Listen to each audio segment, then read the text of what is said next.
Mark the center of the charging area on the top surface, or use an optional sticker placement to apply sticker. Insert the charging spot through the grommet hole, entering in from beneath the table. Gently press upwards from the bottom to ensure there is no open space between the charging spot and the table. Tighten the bottom screws.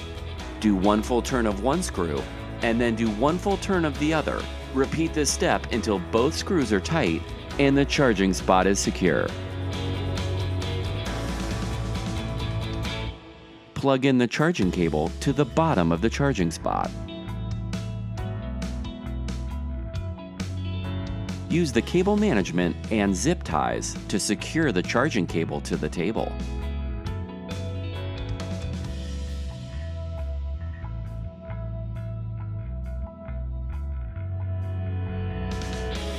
Plug in the charging cable to a wall outlet or power source.